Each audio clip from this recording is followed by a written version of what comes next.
اعوذ باللہ من الشیطان الرجیم بسم اللہ الرحمن الرحیم اللہم وفقنا لما تحب وترضى واجعل عاقبۃ امورنا خیرا ولا تکلنا الی انفسنا طرفۃ عین ابدا رب ادخلنی مدخل صدق واخرجنی مخرج صدق واجعل لی من لدنک سلطانا نصیرا۔ سورہ مبارکہ بقرہ کی آیات۔ بسم اللہ الرحمن الرحیم۔ الف لام میم ذالک الکتاب لا ریب فیہ ھدی للمتقین الذین یؤمنون بالغیب ویقیمون الصلاة ومما رزقناہم ینفقون والذین یؤمنون بما انزل الیک وما انزل من قبلک وبالآخرۃ ھم یوقنون اولئک علی ھدی من ربہم واولئک ھم المفلحون۔ ان آیات کریمہ میں قرآن کا تعارف ہے۔ یہ قرآن کتاب ہے اور کتاب ہدایت ہے، اور ہدایت بھی متقین کے لیے ہے۔ متقین کے اوصاف میں ایمان بالغیب، اقامت الصلاۃ، انفاق مما رزقنا جو اللہ تعالیٰ نے ان کو عطا کیا ہے، اور ایمان ہے بما انزل الیک رسول اللہ صلی اللہ علیہ وآلہ وسلم پر نازل ہونے والی وحی، قانون منشور اور ہدایت پر ایمان ہے، اور جو کچھ رسول اللہ صلی اللہ علیہ وآلہ وسلم سے پہلے نازل ہوا ہے اس پر ایمان ہے، اور آخری صفت متقین کی وبالآخرۃ ھم یوقنون، آخرت پر یقین رکھتے ہیں۔ اور پھر اس کے بعد اس پورے سیاق کی، اس پیراگراف کی جمع بندی کی گئی ہے۔ اولئک علی ھدی من ربہم واولئک ھم المفلحون۔ یہ متقین جن کے اندر یہ صفات ہیں اور خصائل ہیں، یہ اپنے رب کی جانب سے ہدایت پر ہیں۔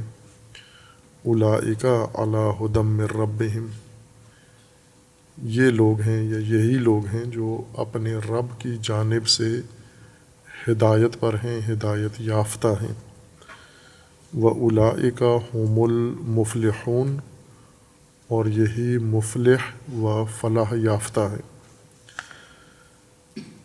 سورہ مبارکہ فاتحہ میں اللہ تعالیٰ نے انسان کو تعلیم دی ہے، اور اس ترتیب کے مطابق پہلی درخواست انسان کی توصیف کے بعد، اقرار کے بعد، اظہار ایمان و معرفت کے بعد اللہ تعالیٰ سے انسان طلب کرتا ہے اہدنا الصراط المستقیم، ہدایت طلب کرتا ہے، لیکن نہ مطلق ہدایت بلکہ صراط مستقیم پر ہدایت یا صراط مستقیم کی ہدایت۔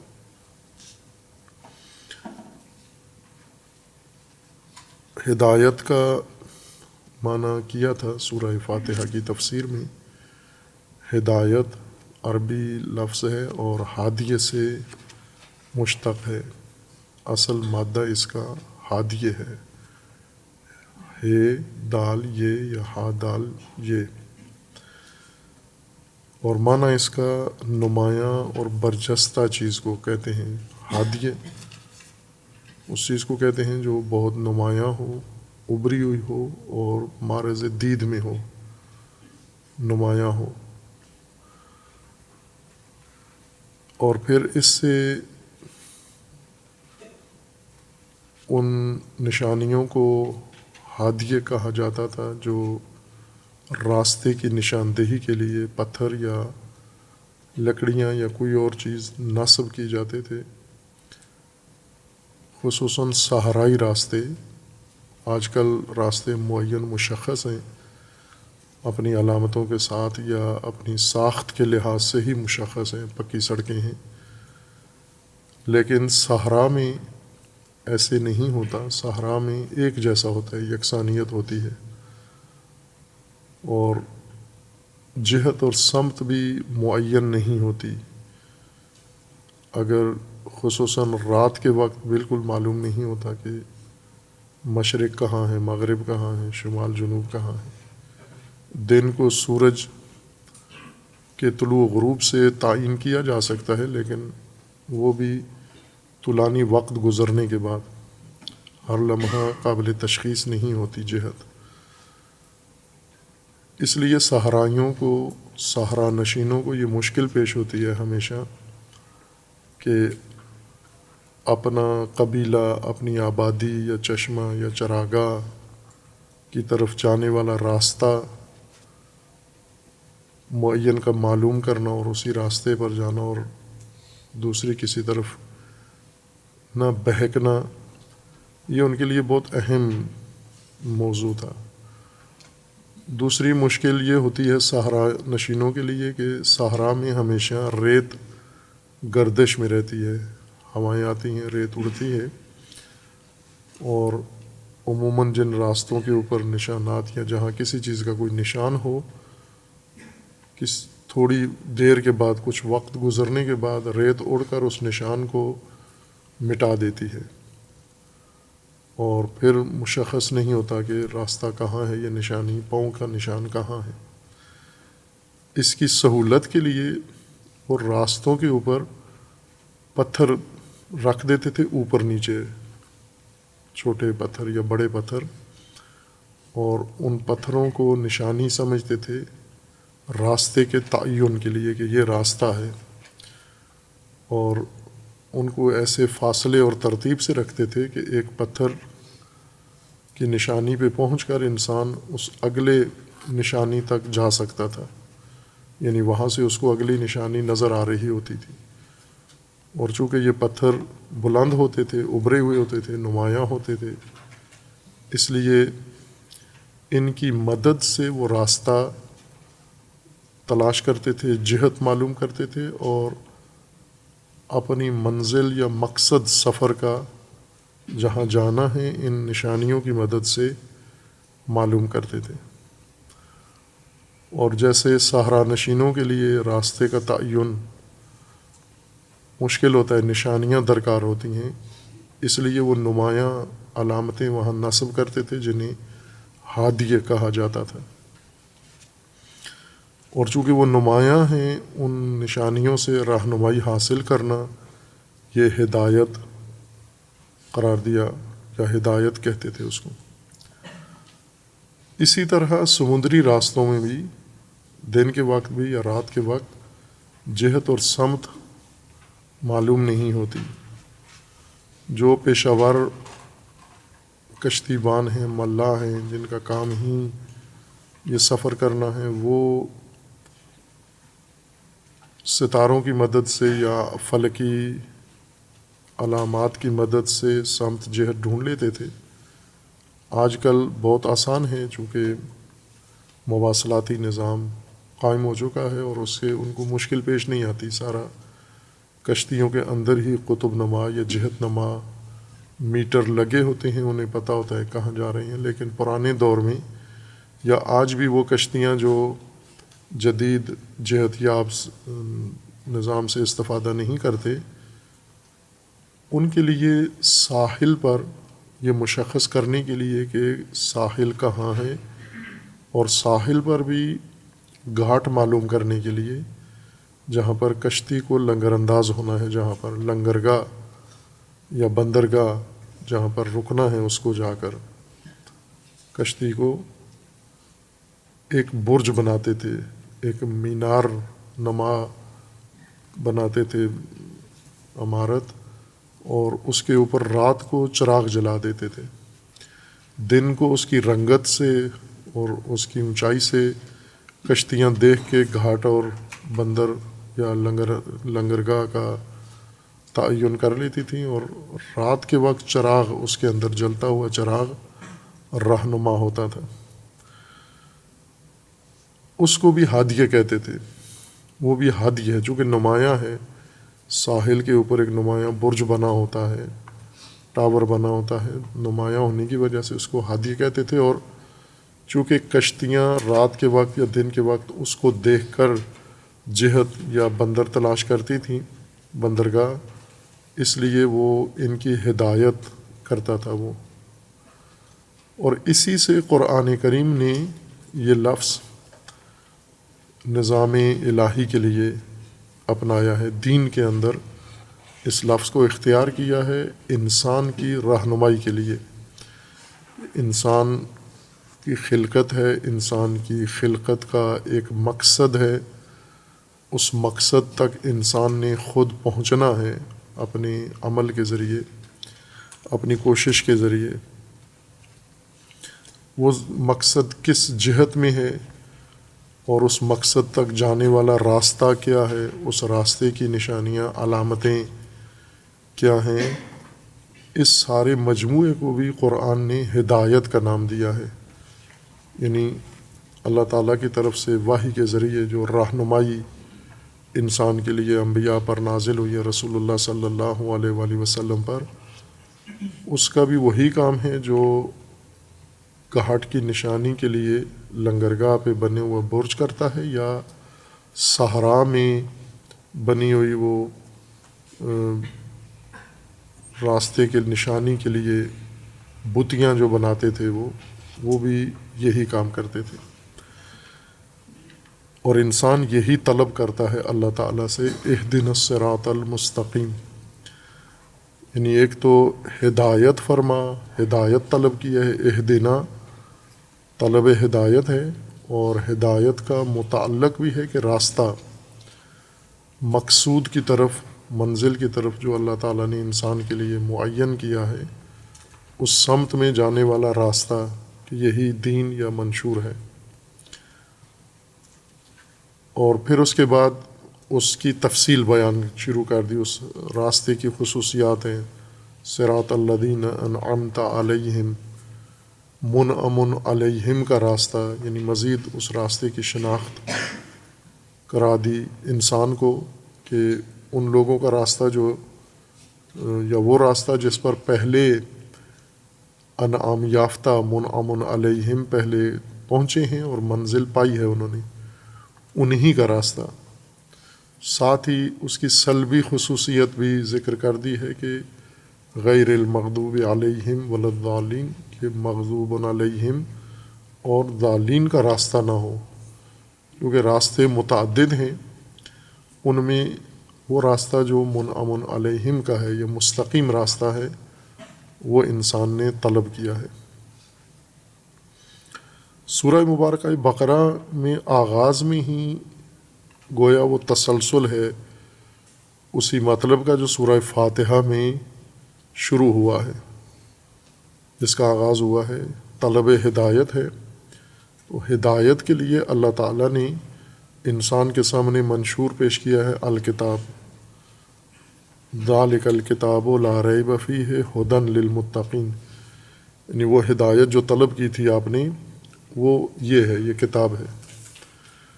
اور اس کتاب کے ذریعے انسان نے ہدایت لی ہے، لیکن ہدایت کے لیے شرط تقویٰ ہے، متقی ہونا ضروری ہے. اگر انسان متقی نہ ہو تو ہدایت سے محروم ہے، ہدایت اس تک نہیں پہنچ سکتی. اور پھر متقی کی خصوصیات ذکر کی ہیں. مہم ترین خصوصیات متقی کی ایمان بالغیب ہے، اقامت الصلاۃ ہے، اور انفاق ہے، ایمان ہے بما انزل الیک وما انزل من قبلک وبالآخرۃ ہم یوقنون. کہ ہدایت پانے والا طبقہ، ہدایت کی قابلیت رکھنے والے یہ ہیں جن کے اندر یہ خصوصیات ہوں. اور جب یہ خصوصیات ان کے اندر آ جاتی ہیں تو یہ ہدایت یافتہ ہیں. یعنی جس میں یہ خصوصیات آ گئیں، ایمان اس کے اندر آ گیا، اقامت الصلاۃ اس نے کر لیا، انفاق کر لیا، توفیق انفاق اس کو نصیب ہو گئی، اور ما انزل اللہ پر اس کا ایمان آ گیا اور رسول اللہ پر نازل ہونے والی ہدایت سے پہلے دیگر انبیاء کی طرف اترنے والی ہدایت بھی اس نے مان لی، قبول کر لی، سمجھ لی، اور آخرت پر اس کو یقین آ گیا، یقین کے اپنے طرق سے یقین حقیقی قرآنی اس کو نصیب ہو گیا، اس کو کہا گیا ہے کہ اولئک علی ھدی من ربہم، یہ ہدایت یافتہ ہیں، یہ ہدایت پر ہیں، ہدایت پر آ گئے ہیں۔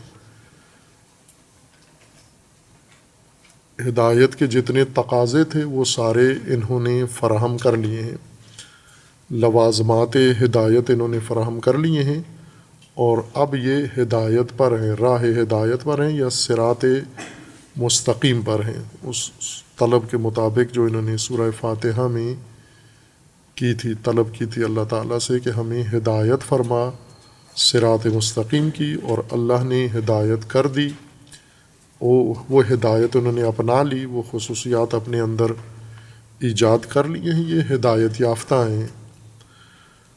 وَأُولَئِكَ هُمُ الْمُفْلِحُونَ، دو خصوصیات متقین کے لیے ذکر کی گئی ہیں، ایک اگر یہ سب کچھ صفات ان میں آ جائیں، ہدایت بھی آ گئی اور مفلح بھی ہیں، اولئک هم المفلحون، یہی فلاح یافتہ ہیں اور یہ وہی ہیں جنہوں نے فلاح حاصل کی ہے۔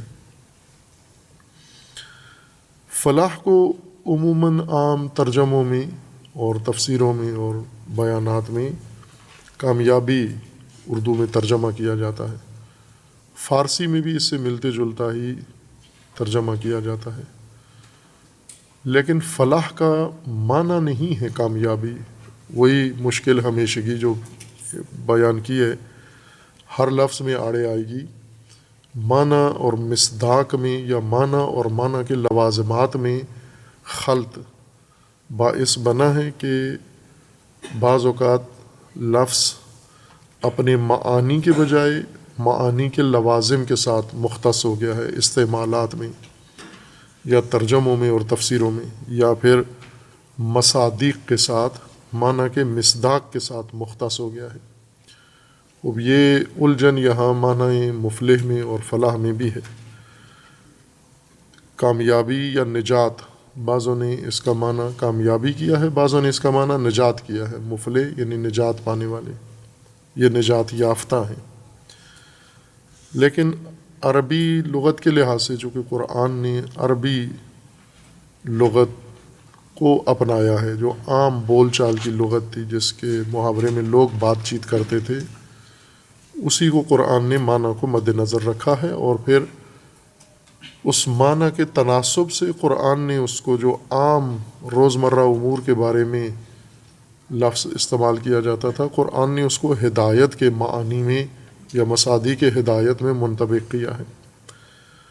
فلاح لغت میں کہتے ہیں چیرنے کو، پھاڑنے کو، جب کوئی چیز ایسی جگہ پر ہو کہ اس کے اوپر یا اس کے سامنے کوئی رکاوٹ ہو، پردہ ہو، کوئی زمین ہو، دیوار ہو، کوئی کپڑا ہو اس کے اوپر پڑا ہوا، اور اس شے تک، مطلوبہ شے تک پہنچنے کے لیے بیچ میں حائل شے کو چیرنا پڑتا ہے، پھاڑنا پڑتا ہے، اور اس کو چیر کر وہ مطلوبہ شے تک انسان پہنچتا ہے۔ شق کرنا، کھولنا، پھاڑنا کسی چیز کو۔ چونکہ کھیتی باڑی میں کسان یہی کام کرتا ہے، زمین کو ہل چلاتا ہے، اور ہل کا مطلب یہ ہوتا ہے کہ ہموار زمین اور سخت زمین، متصل زمین، اگر اس کے اوپر بیج ڈال دیا جائے تو وہ پرندے چگ جاتے ہیں، اور اگر نہ بھی چگیں تو وہ اگتا نہیں ہے۔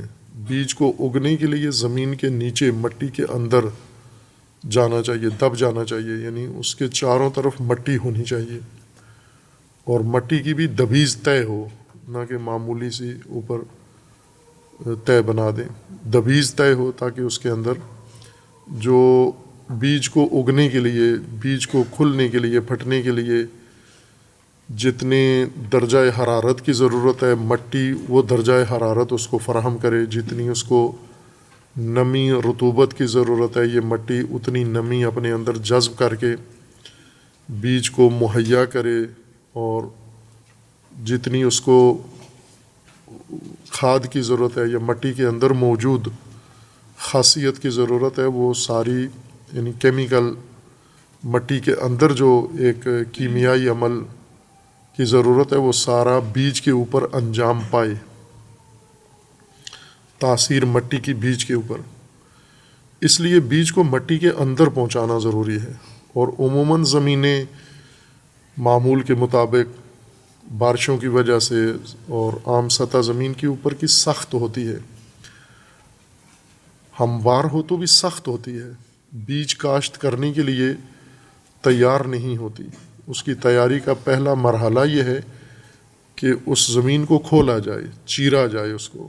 ہل نوکدار پھل ہوتا ہے جس کے ذریعے سے قدیم زمانوں میں یہ ہاتھوں سے کرتے تھے، پھر بیلوں سے کرتے تھے، پھر آج مشینوں کے ذریعے۔ کام ایک ہی ہوتا ہے کہ نوکدار پھل کے ذریعے اس کو چیرا جاتا ہے اور زمین کھل جاتی ہے، اس کا پارٹ بن جاتا ہے، آدھی مٹی ایک طرف آدھی ایک طرف ہو جاتی ہے، اور بیج ڈالنے کے لیے، بیج کو مٹی کے اندر چھپانے کے لیے اتنی تہ بن جاتی ہے یا اتنی گہرائی میسر آ جاتی ہے جس میں بعد میں بیج ڈال کے اس کے اوپر مٹی پڑ جائے اور چھپ جائے بیج اس کے اندر۔ اس اصل معنی شق کرنا ہے، فلاح کا اصل معنی کسی چیز کو بھی شق کرنا ہے، چیرنا ہے، پھاڑنا ہے، اور اس کا شگاف اس کے اندر ایجاد کرنا ہے تاکہ اپنی متعلقہ چیز آپ حاصل کر سکیں، اس تک پہنچ سکیں، آپ اپنے مقصود تک جا سکیں۔ اس کا ایک مصداق کھیتی باڑی ہے کہ کھیتی باڑی میں یہی کام ہوتا ہے، زمین کو چیرا جاتا ہے، کھولا جاتا ہے، اور کھول کر اس کے اندر بیج کاشت کیا جاتا ہے، اور وہ بیج اگتا ہے پھر باہر۔ اگر یہ پہلا کام نہ ہو، شک نہ ہو، مقصود حاصل نہیں ہوتا۔ کسان کا مقصود یہاں پر بیج مٹی کے اندر ڈالنا نہیں ہوتا، اس کا مقصود اصل میں اس بیج کو کاشت کر کے اور بیج کے اگنے کے بعد، پودا نکلنے کے بعد اس کے اوپر جو پھل لگنا ہے، خوشہ لگنا ہے، دانے لگنے ہیں، اس کا مقصود وہ دانے حاصل کرنا ہے۔ لیکن وہ مقصود مٹی کو چیرے بغیر حاصل نہیں ہوتا۔ پہلا قدم یہی ہے کہ مٹی میں شگاف ڈالو اور موجودہ بیج اس کے اندر ڈالو تاکہ اس سے نکلنے والی کونپلیں اور پودا اور خوشہ آپ کو اپنا مقصود فراہم کرے۔ اس وجہ سے اس عمل کو، کھیتی باڑی کو فلاحت کہتے ہیں عرب۔ شگاف، زمینیں شگاف کر کے بیج ڈال کے کچھ مقصد حاصل کرنا۔ اسی طرح اگر کھیتی باڑی یا زمین کے علاوہ اگر انسان کچھ اور دیگر کوئی معنوی چیز حاصل کرنا چاہتا ہے، یعنی مادی مقصود، کسان کا مادی مقصود ہے اور شگاف بھی مادی ہے، لیکن اگر کوئی معنوی حالت، کیفیت بھی ایسے ہو کہ کسی انسان نے پہنچنا ہے کسی معنوی مقصود تک، اور اس معنوی مقصود کے آگے حائل ہے، رکاوٹ ہے کوئی چیز، یا جیسے ہم مثال دوسری لے سکتے ہیں کہ انسان نے کوئی چیز ڈھونڈنی ہے اندھیرے کے اندر، اندھیرا ہے شدید گپت، اور اس میں انسان نے کوئی چیز تلاش کرنی ہے۔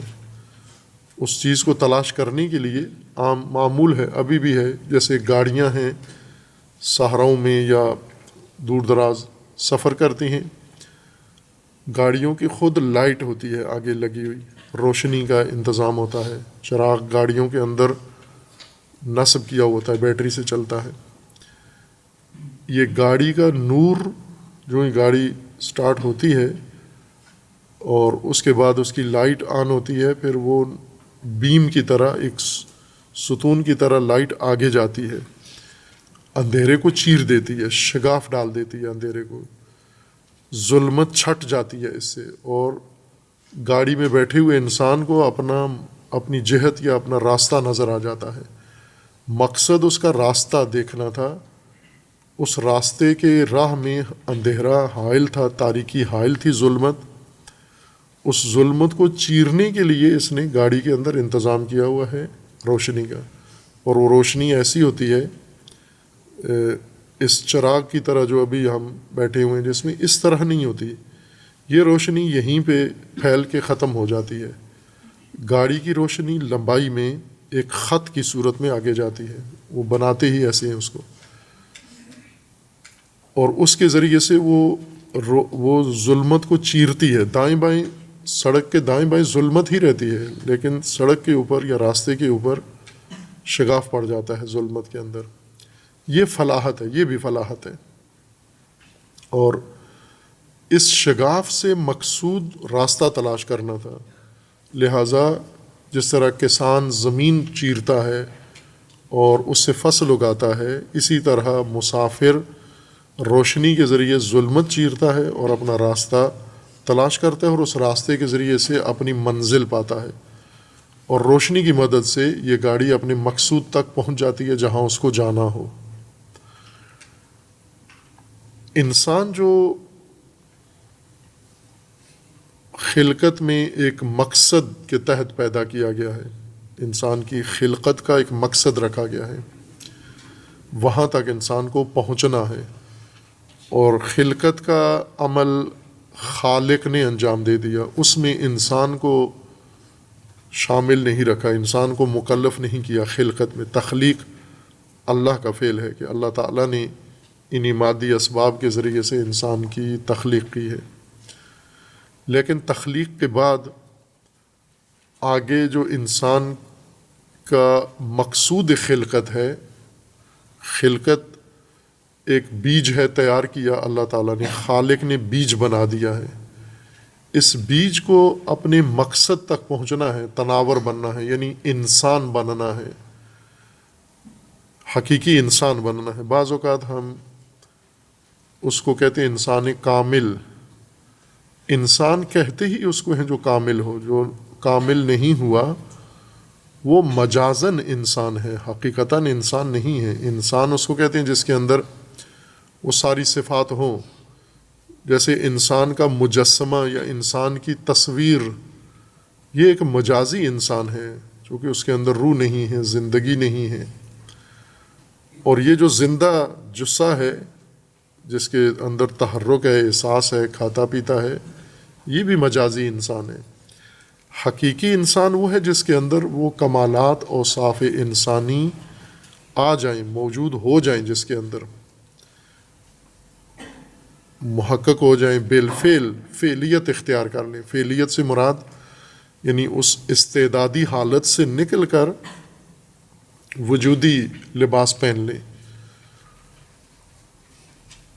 جیسے تعلیم میں شامل ایک شخص ہے، اگر فرض کریں وکالت کی تعلیم حاصل کر رہا ہے، تو جب تک تعلیم حاصل کر رہا ہے وکیل نہیں بنا، اس کو ہم کہہ سکتے ہیں کہ یہ مستعد ہے، استعداد رکھتا ہے وکالت کی، وکیل نہیں ہے. لیکن جب یہ سارا نصاب پڑھ لیتا ہے، پاس کر لیتا ہے، درجات طے کر لیتا ہے، اس کو کہتے ہیں کہ یہ اب وکیل ہے. یہ نہیں کہتے مکمل وکیل ہے، وکیل ہے. یہ پہلے مجازن اس کو وکیل کہتے تھے. یا ایک طالب علم ہے، وہ ڈاکٹر بن رہا ہے، جب وہ ڈاکٹر بن رہا ہے تو اس دوران مجازی ڈاکٹر ہے، اس لیے مجازی ڈاکٹر سے کوئی علاج نہیں کرواتا، اس کے پاس کوئی معائنے کے لیے نہیں جاتا. ابھی وہ بن رہا ہے، بننے کی حالت میں ہے. لیکن جب یہ مکمل کر لیتا ہے، اپنی تعلیم بھی مکمل کر لیتا ہے، اپنا عملی تجربہ جو تعلیم ہی کا حصہ ہے وہ بھی کر لیتا ہے، ہاؤس جاب کر لیتا ہے، پھر یہ ڈاکٹر بنتا ہے. یہ نہیں کہتے کامل ڈاکٹر ہے، ڈاکٹر ہے. ڈاکٹر اسی کو کہتے ہیں جس نے تکمیل کر لیا ہے، اپنا نصاب ڈاکٹری کا تکمیل کر لیا ہے، وہی ڈاکٹر ہے. اس سے پہلے مجازی ہے. یہ مجازی کا مطلب ہے یعنی حقیقتاً ڈاکٹر نہیں ہے، ہم اس کو حوصلہ افزائی کے لیے، عزت افزائی کے لیے اس کو ڈاکٹر کہہ دیتے ہیں، یا چونکہ ڈاکٹری کی راہ پر چل رہا ہے اور ایک دن اس نے بن جانا ہے ڈاکٹر، اس لیے اس کو بننے سے پہلے ہی ہم ڈاکٹر کہنا شروع کر دیتے ہیں۔ یہی حال انسان کا بھی ہے۔ انسان کا ایک نصاب ہے ہدایت کا، اس نصاب سے اس نے وہ تمام صفات، کمالات، خصوصیات، اوصاف، صفات اپنے اندر پیدا کرنی ہیں، اور جن سے وہ انسان کہلائے گا۔ جب وہ ساری تکمیل ہو جاتی ہے انسانی نصاب کی، انسانی مرحلہ وار، اسی وقت اس کو انسان کہتے ہیں۔ اس سے پہلے یہ وکیل طالب علم کی طرح ہے، یا ڈاکٹر یا انجینئر طالب علم کی طرح مجازن ڈاکٹر کہلاتا ہے، حقیقتاً نہیں ہے، اور اسے کوئی ڈاکٹر سمجھتا بھی نہیں ہے۔ ڈاکٹر والا رویہ بھی اس کے ساتھ کسی کا نہیں ہوتا۔ عزت افزائی کے لیے اس کو کہتے ہیں کہ آپ ڈاکٹر ہیں۔ یہ جو ابھی مسیر انسانیت میں ہے، ابھی انسانی صفات، اوصاف، خصائل، کمالات ان کے اندر پیدا نہیں ہوئے، لیکن شکل شمائل سے لگتے ہیں کہ یہ اسی طرف جا رہے ہیں، انسانیت کی طرف ان کا سفر جاری ہے، تو مجازن ان کو انسان کہیں آپ، یہ ابھی مجازی انسان ہے۔ یوں کہ ایک انسان ہو اور انسان کامل، انسان ہمیشہ کامل ہی کو کہتے ہیں۔ جس طرح ڈاکٹر جس نے تکمیل کر لیا ہو نصاب، اسی کو کہتے ہیں۔ انجینئر جس نے تکمیل کر لیا ہو نصاب انجینئرنگ، اسی کو کہتے ہیں۔ عالم اس کو کہتے ہیں جس نے تکمیل کر لیا ہو درجہ علم کا۔ انسان جس نے تکمیل کر لیا ہو نصاب انسانیت، وہ خود ہی انسان کامل ہی کے مترادف ہو جاتا ہے۔ کامل کو ہی انسان کہتے ہیں، باقی مجازی انسان ہیں۔ یہ مقصود خلقت جو انسان کے لیے اللہ تعالیٰ نے مقرر کیا ہے، اس مقصود کو حاصل کرنے کے لیے انسان کے لیے جو عمل ہے وہ بھی فلاحت ہی ہے۔ یعنی انسان کو بہت ساری چیزوں کو شگاف ڈالنا پڑے گا، شق کرنا پڑے گا، اپنی راہ میں حائل بہت ساری چیزوں کو اس نے چیرنا ہے، اور چیر کر انہیں آگے جانا ہے۔ اگر وہ انہیں نہیں چیر سکا تو یہ ہرگز کوئی مرحلہ طے نہیں کر سکتا۔ یہ فلاحت اس لیے اس کو کہا گیا کہ یہ انسان مفلح ہے۔ مفلح یعنی اس نے بھی اپنا مقصود اسی طرح حاصل کرنا ہے۔ اس کا آغاز حائل رکاوٹوں کو شگافنا، چیرنا، پھاڑنا، اور اس کے اندر سے اپنی جہت اور اپنا راستہ لینا اور اس راستے کو طے کرنا۔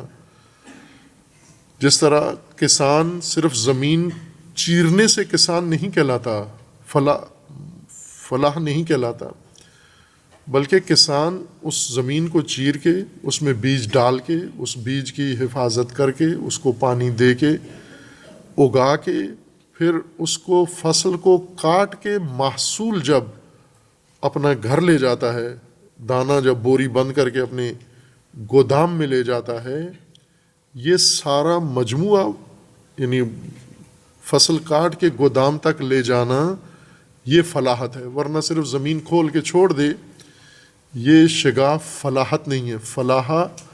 فلاحت اس چونکہ شق بھی عربی لفظ ہے، شق کسی چیز کو دو حصے کر دینا، لیکن ہر شگاف یا ہر شق فلاحت نہیں ہے۔ فلاحت وہ شگاف ہے یا وہ زمین چیرنا ہے جس کو ایک مقصد کے لیے یہ شگاف ڈالا گیا ہے۔ اس شگاف میں پھر بیج ڈالنا ہے، اس بیج کو اگانے کے لیے ایک اگلے کام کے لیے یہ شگاف ڈالا گیا ہے۔ اس قسم کے شگاف ڈالنے کو فلاحت کہتے ہیں۔ اسی طرح انسان نے ہدایت حاصل کرنا ہے، اور اس ہدایت کے لیے اپنا مقصود حاصل کرنا، چونکہ ہدایت کا مطلب ہے نمایاں علامتیں، نشانیاں، وہ جو انسان کو راستہ بتاتی جائیں، اور راستے کا انتہا، منتہا، راستے کا جہاں پر راستہ اختتام پذیر ہونا ہے جا کر، وہ مقصد و منزل انسان ہے، وہ مراد انسان ہے۔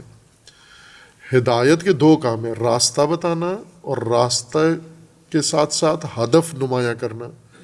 ہدی دو کام کرتی ہے ہدایت، ہم راستہ اور مقصد، اور یہ راستہ سیدھا ہو، اگر ہموار ہو، آسان ہو، استوار ہو، اور یہ راستہ مستقیم اگر ہو، یعنی قیام والا راستہ، اس راستے کے اوپر قیام ہو، استقامت والا راستہ ہو، یہ انسان کو اپنے مقصود تک پہنچاتا ہے۔ اس ہدی کا بھی مطلب یہی ہے، ہدا کا مطلب یہی ہے۔ اور جب یہ انسان آغاز کرتا ہے اس ہدایت سے، ہدایت کی نشانیوں سے، علامتوں سے راستہ ڈھونڈتا ہے، اس راستے پر حرکت کرتا ہے، اور پھر تدریجاً عمر بھر کے سفر سے یہ اپنے منزل پر پہنچ جاتا ہے، اس مقام پر پہنچ جاتا ہے، تکمیل کر لیتا ہے اپنی، محصول اس ساری کوشش کا اس کو نصیب ہو جاتا ہے موت سے پہلے پہلے۔ اس انسان کو قرآن مفلح کہتا ہے، اس کسان کی طرح جس نے عمل شگاف سے شروع کیا تھا اور پھر فصل کاٹ کے اپنے گھر میں لے آیا، اس شگاف کو وہیں چھوڑ نہیں دیا۔ وہ انسان کھیتی باڑی کرنے والا کسان، دہقان مفلح ہے یا فلاح ہے، اور یہ انسان جو ہدایت کی راہ پر چل رہا ہے یہ بھی فلاح یافتہ انسان ہے۔ چونکہ اسی کام کو کامیابی کہتے ہیں، کامیابی اس کا لازمہ ہے۔ فوز کسی مشکل میں پھنسا ہوا آدمی، کسی مصیبت میں گرفتار انسان، یا کسی مہلکے میں، ہلاکت میں گرفتار انسان کو بچا کر محفوظ جگہ پر پہنچا دینا، یہ یا پہنچ جانا، اس کا یہ فوز ہے۔ جیسے ہمارے اسپتال کا نام ہے مفازہ، وہ اسی فوز سے نکلا ہے لفظ مفازہ، یعنی جہاں پر آپ نے بیماری سے یا کسی وبا سے مبتلا انسان جو اس کو موت تک لے جا سکتی تھی، اس سے بچا کے آپ محفوظ جگہ پر لے آئے ہیں۔ فوز در حقیقت ڈوبتا ہوا ایک انسان نکال کر اونچے ٹیلے پہ بٹھا دینا، محفوظ جگہ پر جہاں سیلاب نہ پہنچتا ہو، اس کو فوز کہتے ہیں۔ یا عربی میں دوسرا لفظ ہے ظفر۔ ظفر کہتے ہیں کسی چیز کی جستجو کے بعد اس چیز تک دسترسی پا لینا، رسائی اس کی ہو جائے انسان کو۔ جیسے آپ کے آگے آگے کوئی چیز جا رہی ہے اور آپ اس کے پیچھے جا رہے ہیں، تو نہایتاً آپ نے اس کو جا کر پا لیا، اسے لے لیا، پکڑ لیا اس کو، یہ ظفر ہے۔ فلاحت نہ ظفر کا معنی ہے نہ فوز ہے، بعض اہل لغت نے یہ معنی کیا ہے اس کا کہ فلاحت ظفر کو یا فوز کو کہتے ہیں۔ نہ، فلاحت ماہیت میں ظفر و فوز سے الگ ہے۔ فوز بھی ایک بہت زیبا عمل ہے، بہت خوبصورت عمل ہے، لیکن فوز کے لیے پہلے کسی کو ڈوبا ہوا ہونا ضروری ہے، مصیبت میں گرفتار ہونا ضروری ہے، مشکل میں پھنسا ہوا ہونا ضروری ہے، مہلکے میں غرق ہوا ہونا ضروری ہے، تاکہ فوز کا لفظ صدق کرے اس کے اوپر کہ یہ ڈوب رہا تھا، مر رہا تھا، مصیبت میں گرفتار تھا، نابود ہو رہا تھا، ہم نے اس کو اٹھا کے محفوظ ٹھکانے پہ پہنچا دیا، یہ فوز ہے۔ لیکن اگر کوئی ایسا نہیں ہے، جیسے ایک تندرست آدمی ہے، بیمار نہیں ہے، تو آپ نے یہ نہیں کہہ سکتے کہ اس کو فوز نصیب ہوئی ہے، یہ فائز ہو گیا ہے۔ فائز مصیبت زدہ ہوتا ہے ہمیشہ، جو مصیبتوں میں گرفتار نہیں ہے وہ فائز نہیں ہوتا۔ اسی طرح سے وہ شخص جو ظفر حاصل کرتا ہے، مظفر ہے، خوب یہ وہ شخص ہے جو کسی کی جستجو میں ہے، کسی چیز کی تلاش میں ہے، وہ چیز اس کی دسترس میں ابھی نہیں ہے، یہ کوشش کر کے اس تک پہنچ جاتا ہے، اس شے تک، اس کو کہتے ہیں یہ ظفر ہے۔ یہ جیسے جنگوں کے اندر اگر ایک شخص چاہتا ہے کسی علاقے پر قبضہ کرنا چاہتے ہیں یا اپنا علاقہ واپس لینا چاہتے ہیں کسی سے، اور یہ کوششیں کر کے وہ علاقہ اپنا اس سے واپس لے لیں، یہ ظفر ہے۔ فلاحت یہ نہیں ہے، چونکہ ظفر اور فوز کے اندر رشد نہیں ہے، ہدایت نہیں ہے، نشو و نما نہیں ہے، تکمیل نہیں ہے۔ یعنی فوز تکمیل کے بعد نہیں حاصل ہوتی، فوز مصیبت کے بعد حاصل ہوتی ہے۔ اس لیے فوز کا مطلب ہوتا ہے نجات، مفازہ نجات کی جگہ، نجات کا نقطہ، مقام نجات، اور ظفر پا لینا، یعنی ہاتھ میں جو چیز نہیں ہے قبضے میں اس تک پہنچ جانا، یہ ظفر ہے۔ یعنی کوئی منصب پہلے آپ کے پاس نہیں تھا، یہ منصب آپ نے لے لیا، پہنچ گئے اس تک آپ۔ کوئی شے آپ کے پاس نہیں تھی یا کوئی قریبی آپ کے ساتھ نہیں تھا، اس دوست تک پہنچ گئے آپ نے، تو ظفر پا لیا آپ نے۔ ان میں رشد نہیں ہے، ہدایت نہیں ہے، ان معانی کے اندر تکامل نہیں ہے، جبکہ فلاحت کے معنی میں یہ عنصر ہے، ہدایت کے ساتھ فلاحت کا ربط ہے۔ ہدایت کا نتیجہ فلاحت ہے، یعنی ہدایت کا جو عملی نقشہ ہے، جس طرح ہدایت سے جو چیز وقوع پذیر ہوتی ہے، عمل میں آتی ہے، وہ وہی ہے جیسے کسان بیج کے ذریعے سے فصل تک پہنچتا ہے، انسان اسی طرح ہدایت کے ذریعے سے اپنے کمال تک پہنچتا ہے، مقصود تک پہنچتا ہے۔ اس لیے اس ہدایت کے مکمل اس نظام کو بھی فلاحت کہا گیا ہے۔ آغاز شگاف سے ہوتا ہے اور انتہا محصول سے ہوتی ہے، یعنی بھرپور محصول جو اسی سے اگا کر آپ نے اپنی شخصیت کے اندر یا اپنے سماج کے اندر، اپنے معاشرے کے اندر ایجاد کیا ہے۔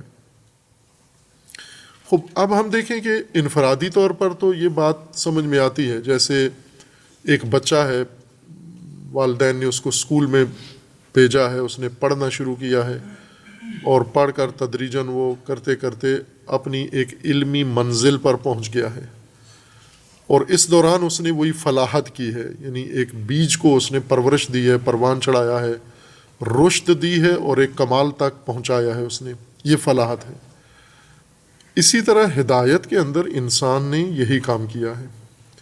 یہ ہدایت انفرادی اگر ہو، انفرادی ہدایت میں بچہ پیدا ہوا، انسانیت تک پہنچا، جیسے علامہ اقبال نے خودی کا مفہوم پیش کیا، یعنی انسان اپنی شخصیت کی تکمیل کرتا ہے، اپنی ذات کی، انفرادی ذات کی تکمیل کرتا ہے، شخصیت بناتا ہے، اپنی تشخص بناتا ہے اپنا، یا انسانیت اپنی حاصل کرتا ہے قرآن کے بقول۔ خب یہ کام کر لینے کے بعد ابھی بھی مفلح نہیں ہیں۔ مفلح اس وقت ہے کہ جب یہ پورا باغ، پورا کھیت ایک بیج نکل کے کوپل بن کے خوشے تک پہنچ جائے، اس کو نہیں کہتے یہ فلاحت۔ یہ کسان جس نے ایک پودا، یعنی 1 ایکڑ یا 10 ایکڑ یا 100 ایکڑ جگہ اس نے کاشت کی تھی، ایک دانہ بیچ میں سے اگ گیا، باقی کوئی بھی نہیں اگا۔ یہ ایک دانہ، یا باقی بھی اگے لیکن باقی دانے سارے پودے ضائع ہو گئے، جانور کھا گئے، کاٹ لیے اس نے۔ ایک اس کی مشین سے بچ گیا پودا، وہ اگتا رہا، بڑھتا رہا، اور اس پر خوشہ لگا اور دانے لگ گئے۔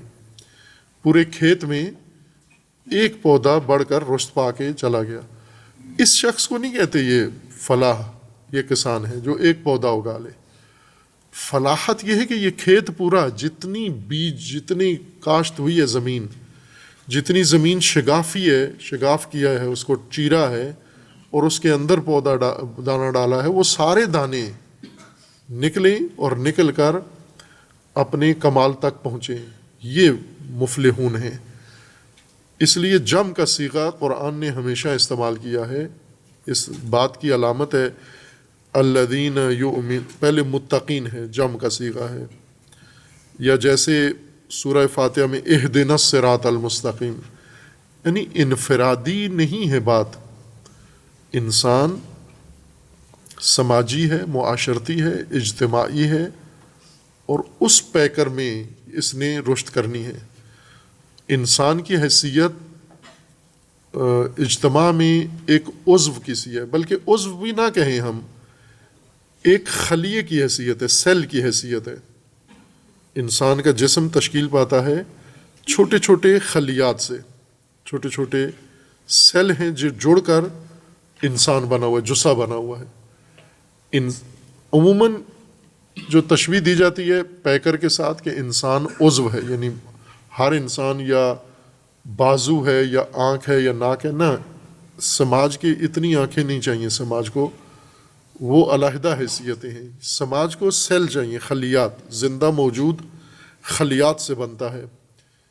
یعنی وہ خلیہ ایک زندہ اکائی کا نام ہے، ایک یونٹ ہے زندہ، اور ان خلیوں کے جڑنے سے زندہ چیز وجود میں آتی ہے، ایک جسم بنتا ہے، انسان کا، حیوان کا جسم بنتا ہے.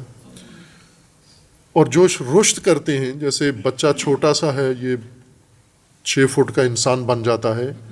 یہ اتنا بڑا جسم کیسے ہوا؟ خلیات بڑھ گئے اس کے، نہ کہ ہاتھ پاؤں بڑھ گئے ہیں. ہاتھ پاؤں اعضاء وہی ہیں. بچے کی 2 آنکھیں تھی، اب بڑا ہو کے 100 آنکھیں نہیں ہوگی، 2 ہی آنکھیں ہیں اس کی. فرق کیا پڑا ہے؟ بچے سے رشد، نشو و نما کس چیز کی ہوئی ہے؟ نشو و نما خلیات کی ہوئی ہے. پہلے چھوٹے خلیے تھے، تھوڑے خلیے تھے، اس کے وجود میں سیلز کم تھے. کھانا کھانے سے، خوراک کھانے سے، تغذیہ کرنے سے وہ خلیات اس کے بدن کے بڑھتے جا رہے ہیں، اور یہ اتنا توانا تندرست انسان بھرپور بن گیا ہے. سماج کی یہ مثال ہے کہ انسان یعنی فرد خلیہ ہے، نہ کہ عضو ہے اس کا. اس خلیے کے ملنے سے جسم بنتا ہے، اور خلیہ جسم سے باہر زندہ بھی نہیں رہ سکتا. یوں نہیں ہو سکتا کہ آپ اپنے جسم کے کچھ خلیات، سیلز نکال لیں اور ان کو الگ کسی شیشی میں رکھ دیں یا کسی برتن پلیٹ میں رکھ دیں اور وہ وہیں پر پرورش پاتے رہیں. یہ مر جائیں گے، گل سڑ جائیں گے وہاں پر. خلیات اسی صورت میں رشد کرتے ہیں، یہ سیلز اسی صورت میں رشد کرتے ہیں جب جسم کے اندر ہوں، ایک زندہ حی جسم کا حصہ ہوں تو خلیات زندہ رہتے ہیں. افراد امت کے اندر، افراد سماج کے اندر، افراد معاشرے کے اندر یہی حیثیت رکھتے ہیں. یہ خلیات اگر معاشرے سے کاٹ کے، سماج سے علیحدہ کر کے ایک حویلی میں، ایک مدرسے میں، ایک کسی خطے میں الگ کر دیں، یہ گل سڑ جائیں گے. جیسے انسان کے جسم کے خلیات کاٹ کے ان کو کسی پلیٹ میں رکھ دیں آپ. جیسے جانور کا گوشت کاٹ لیں آپ، جانور کا گوشت خلیات ہے، اگر اس کو مائکروسکوپ میں دیکھیں آپ تو آپ کو یہ پوری ایک عمارت بنی ہوئی نظر آئے گی. چھوٹے چھوٹے خلیے ہیں جڑے ہوئے، ان سے یہ گوشت بنا ہوا ہے. یہ خلیات اگر کاٹ کے آپ الگ کر دیں وہ گل سڑ جائیں گے وہاں پر. انسان کی، افراد کی حیثیت معاشرے کے اندر یہی ہے جو خلیات کی حیثیت ہے انسان کے جسم میں. خوب اب فلاحت کا معنی یہاں زیادہ واضح ہو جاتا ہے. فلاحت یہ نہیں ہے کہ ایک خلیہ الگ رکھ کر معاشرے سے اس کی تعلیم تربیت ہوتی رہے اور وہ خوش رہے کہ میں نے اپنے آپ کو ہدایت دے دیا اور میں ہوں علی ھدی من ربہم اور میں ہوں مفلح. نہ، اس طرح تو آپ تو سڑے ہوئے ہو. مفلح اجتماع نے ہونا ہے. اولئک هم المفلحون، هم المفلحون. اور اولئک علی ھدی من ربہم، یہ سارے خلیے ایک ساتھ رشد کریں گے، اس میں یہ خلیہ بھی زندہ رہے گا، پرورش پائے گا. نظام اس طرح کا ہے خلیات کا کہ یہاں پر اس کی ہم کسان والی مثال میں بھی فرق آ گیا کہ کسان الگ پودا، ایک پودا پال سکتا ہے، واحد ایک دانہ کاشت کر کے، ایک دانہ اگا کے اس کو منزل تک پہنچا سکتا ہے. بھرپور ساری کھیت نہ بھی اگے، ایک درخت، ایک پودا بچ جائے. عموماً ہوتا ہے یہ جو فصلیں کاشت کرتے ہیں پھر کاٹ لیتے ہیں جانوروں کا چارے کے طور پر. کبھی کبھار کسی کھیت کے کونے میں، گوشے میں، کسی اوجل ایریا میں ایک آدھ پودا رہ جاتا ہے، بچ جاتا ہے، وہ رشد کرتا رہتا ہے اور رشد کر کے وہ مکمل ہو کے اس پہ خوشہ لگ جاتا ہے.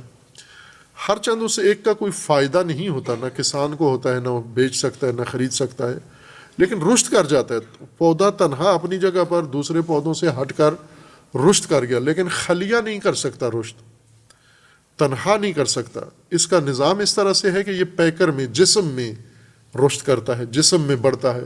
تعداد بھی اس کی اسی جسم میں بڑھتی ہے اور اس کی پرورش بھی اور زندگی بھی، بقا بھی اسی نظام کے اندر ہوتی ہے.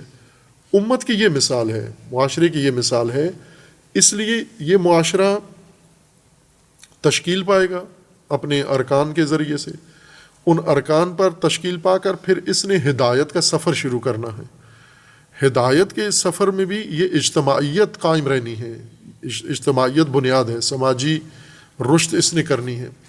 اس میں یہ خلیے بھی اسی طرف جائیں گے جدھر پیکر جسم جا رہا ہے۔ مثلا جسم آپ کا جا رہا ہے کسی اور طرف، بیچ میں ایک خلیہ اپنی منزل الگ کر لے جسم سے، کہ جسم کہے میں نے فلاں جگہ جانا ہے، اور خلیہ کہے نہیں میں نے وہاں نہیں جانا، میں نے تو الگ جگہ جانا ہے۔ جسم سارا جہنم کا سفر طے کرے، گمراہی کا، خلیہ کہے میں نے جنت میں جانا ہے۔ یہ کیسے ممکن ہے کہ جسم سارا جہنم میں ہو، آگ میں ہو؟ جیسے کسی انسان کو اٹھا کے آگ میں ڈال دیں، ایک خلیہ کہے کہ میں محفوظ رہوں گا چونکہ میں نے اس سے الگ ہو کے اگر الگ ہوگے تو بھی موت ہے، اس کے اندر رہو گے تو بھی موت ہے، چونکہ اس جسم نے آگ کا سفر اختیار کیا ہے، اس کی منزل آگ تھی۔ آگ میں جب جاتا ہے تو سارے خلیے سارے جل جاتے ہیں۔ امت و سماج کی یہی کیفیت ہے، لہٰذا فلاح ایک اجتماعی عمل ہے۔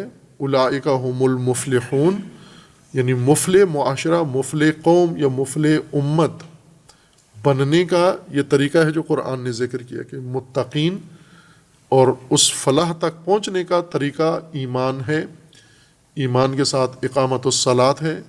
اب یہ بڑھتا جائے گا، یعنی اس نظام میں وسعت آتی جائے گی، یہ اس کے مین ڈھانچہ کھڑا کیا گیا ہے، متقی، اور مین ڈھانچہ اس کا جو ستون جیسے عمارت کے کھڑے کیے جاتے ہیں، یہ مین ستون ہے، اس کے اصلی ستون ہیں، ایمان، اقامت الصلاۃ، انفاق۔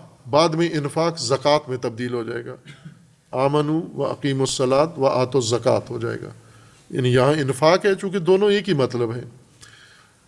بعد میں اس کی جگہ لفظ زکوٰۃ کثرت سے استعمال ہونا شروع ہو جائے گا، یہاں انفاق آیا ہے۔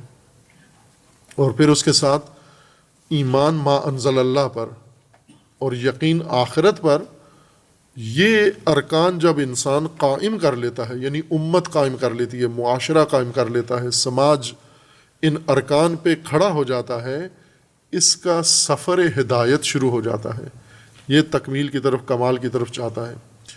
اس کمال تک پہنچنے کے لیے اس کو یہ سارے عمل کرنے پڑتے ہیں، یعنی اس کو شگافنا پڑتا ہے بہت ساری چیزوں کو، ظلمتوں کو، جہالتوں کو، تاریکیوں کو، آبائی رسم و رواج کو، تقلیدات کو، تلقینات کو، خرافات کو۔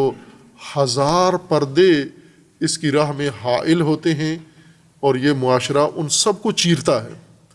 لیکن جو معاشرہ لپٹا رہے، مثلا مکڑی کا جالا ہے اور مکڑی کے جالے کو ہٹاتا نہیں ہے، چیرتا نہیں ہے، بلکہ خود خوش ہوتا ہے کہ یہ تو بڑی خوبصورت جالی بنی ہوئی ہے تو میں بھی اس کو اپنا لیتا ہوں۔ مثلا اگر کوئی قوم خرافات کو اس نے قائم رکھا ہوا ہے، جہالتوں کو قائم رکھا ہوا ہے، حماقتوں کو قائم رکھا ہوا ہے، اور گمراہیوں کو قائم رکھا ہوا ہے، آبائی رسم و رواج کو قائم رکھا ہوا ہے، ہر ایک کے ساتھ چپکی ہوئی ہے امت اور نمازیں پڑھ رہی ہے، یہ نہیں ہے مفلحون۔ اس لیے کہ انہوں نے ارکان ہدایت میں سے تو کوئی قائم ہی نہیں کیا۔ فلاحت کا عمل یہ تھا کہ یہ ساری گمراہیاں، جیسے رسول اللہ نے آ کر فلاحت شروع کی۔ فلاحت کیا کی؟ سب سے پہلے شگاف چیرا، ہل چلایا، جاہلیت کی زمین کو تہ و بالا کر دیا، اور اس کے نیچے چھپی ہوئی استعداد کو باہر نکالا اور ان کے اندر ہدایت کا بیج کاشت کیا۔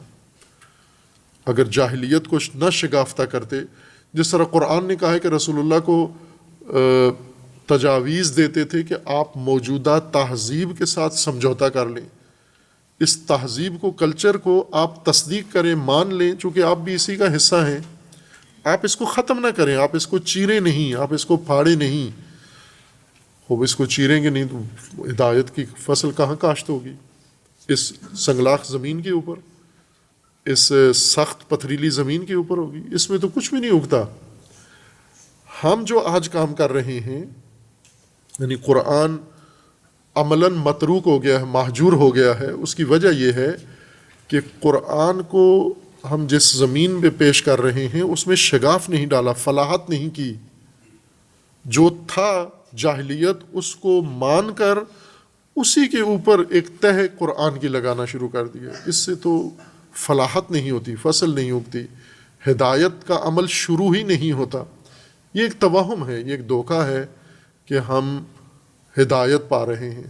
یعنی نیچے تہ میں وہی چیزیں ہیں، ان کے اوپر آپ نے قرآن کا رنگ چڑھا دیا ہے. اس سے نہیں، قرآن یہ ہدایت نہیں دیتا. مفلحون جو شگاف کر کے اپنی جگہ بنا کے ہدایت کی زمین بنا کے اس میں ہدایت کاشت کر کے پھر ہدایت کا جب پھل لیتے ہیں، یہ اولئک هم المفلحون ہیں.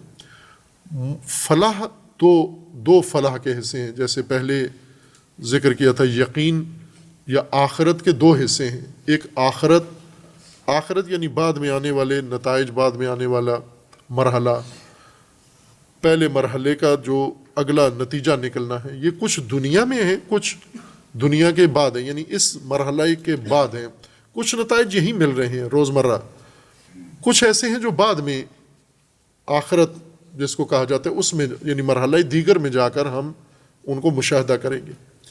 اسی طرح مفلحون دو ہیں. ایک جنہوں نے دنیا میں ہی فلاح نتیجہ لے لیا ہے، جو کاشت کیا وہ کاٹ لیا ہے، اور فلاح کا ایک نتیجہ وہی آخرت میں ان کو نصیب ہوگا. اخروی یا یوں کہیں کہ ظاہر ہوگا، حاصل یہی ہوگا.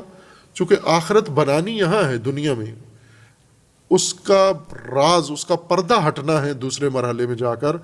چونکہ جو ہی انسان اس دنیا سے جاتا ہے فلاحت ختم ہو جاتی ہے. عمل نہیں کر سکتا، عبادت نہیں کر سکتا، رشد نہیں کر سکتا، تکامل نہیں کر سکتا. جو کرنا تھا یہیں پہ کرنا ہے.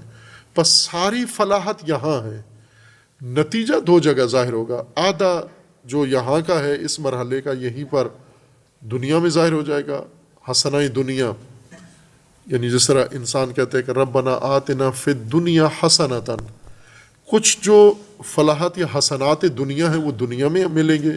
وفی الآخرۃ حسنۃ، اور کچھ ایسے ہیں جو دنیا میں نہیں ظاہر ہو سکتے، مل جائیں گے دنیا میں، ظاہر آخرت میں ہوں گے جا کر، جس کو بہشت یا جنت کہا گیا ہے. خوب یہ فلاحت بھی دو حصوں میں انسان کو دنیا و آخرت میں نصیب ہوگی. یہ سورہ مبارکہ بقرہ کا پہلا پیراگراف ہے، جس کے اندر یہ 5 آیات تھیں. اس کے بعد اب دوسرا مرحلہ شروع ہوتا ہے کہ ان الذین کفروا سواء علیہم، یعنی یہ متقی تھے، ارکان ہدایت یہ ہیں اور ان کا نتیجہ یہ ہے. اور اس کے بعد دوسرا طبقہ کہ جو اس درجے میں نہیں آتے، متقیوں کے درجے میں نہیں آتے، اب ان کی داستان شروع ہوتی ہے. وہ بات صلی اللہ علیہ وسلم.